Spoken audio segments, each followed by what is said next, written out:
Hello again. So today we talk about something called the stack, which is a very important concept for 6502 assembly. And the stack is a region of memory where you can put an arbitrary number of values. The condition is that you put them in a certain order and then you remove them in the order where the last thing that you put is the first one that you take back. So one way to visualize that is imagine that you have a bunch of plates and you are making a heap of plates. You're just stacking them one on top of another.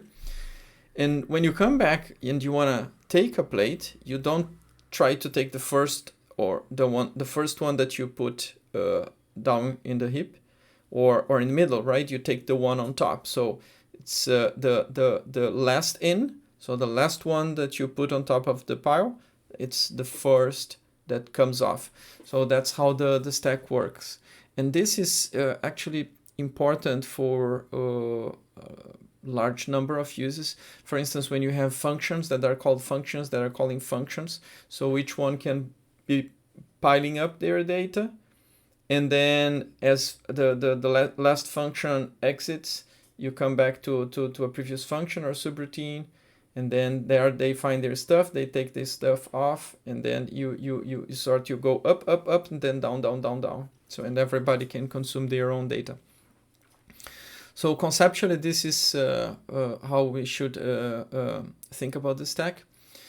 In practice, it is a memory region that has a start address, and every time you put bytes in there, the processor is keeping a pointer to the top of the stack. So it already knows the bottom of the stack, which is the original address, and you keep increasing that address, and then that's the top of the stack. In terms of operations, we only have, the operation to put something on the stack. We take from one of the registers, right, the accumulator or XY register, and we put on the stack, or we take it back from the stack into a register. So let's see how we use that. But before we get into the stack itself, I would like to just share this small program that we're going to use as example first without the use of the stack. So we're going to just use an arbitrary memory address, an address in page 0 to accomplish that. So let's take a look at this code. So the first thing we do here is we read a key, right? We already know this. We already know this code. We have done something like this before. We are loading the key into the accumulator, and we keep actually looping until someone pressed the key. When someone pressed the key, then we clear the keyboard strobe. And here we are doing something new. Here we are storing the key that we have read, right? That's in the accumulator. We are storing it into a memory location CHR, which is the memory location on page 0 that I referred to. And the reason why we're doing that, it's because the next thing we do is call something called print byte that's sitting on address FDDA. And what this will do is going to take a value that's on the accumulator, and in this case it's the value of our key. It's going to replace it with its byte value. So what we want to accomplish here is that we actually want to print to the screen the byte value of a key. So we have both the value of the key, let's say I press A, and then we also want the byte value of that key. So the byte value of A, the way that's expressed in the character coding. So the thing is, you can see that print byte destroys the contents of the accumulator because it replaces the contents of the accumulator with something else. So we cannot simply use the accumulator as the place where our character is. And also we are printing other stuff. So we print a byte and then we print a space and then we print the character, right? Because we print the byte value, then a space, then the value. Sorry, let me say that again. We print the byte value, then we print a space, then we print the character itself, and then we have the carriage return character, so we just have an end of line. And that's all we do. So this program, when we run it, it's going to wait until we press a key, and once we press the key, it's going to print the byte value of the key, followed by the key itself. So let's see it in action. I will assemble it and run it.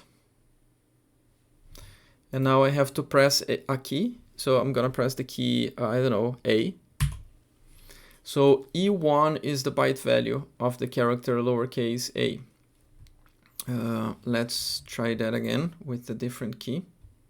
I'll try Q this time. You see F1 is the byte value of the lowercase q character.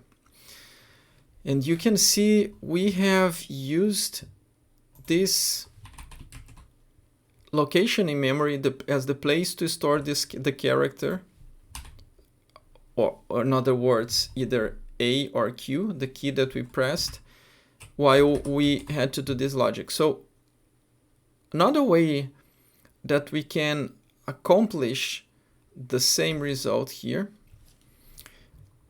we can come here and instead of storing this in a memory location, we're gonna simply push the contents of the accumulator on the stack.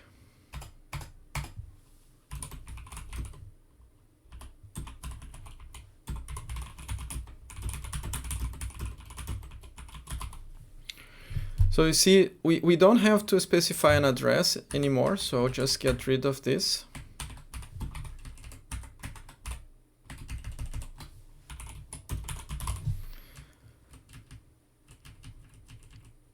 And here, this is the point where we have to load the accumulator with the contents of the character, right? So here what we do is the opposite operation, which is to pull the contents, the top of the stack to the accumulator.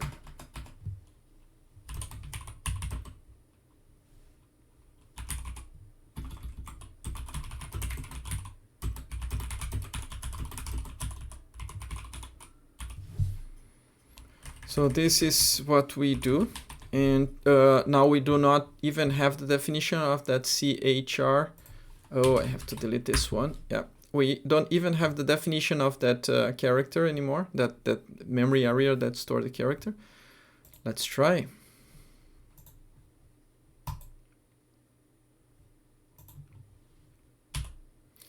You see, we accomplish exactly the same result, but now instead of using an arbitrary memory address, we are using the stack. And also, if we had multiple objects that we had to pile up and that we wanted to get them back in last in first out order, the stack is just a very good place to do these things.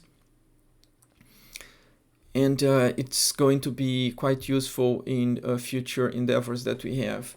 One important rule to keep in mind is that the stack, every time you push something into the stack, you have to pull that thing off before you do a return subroutine, otherwise you get an error.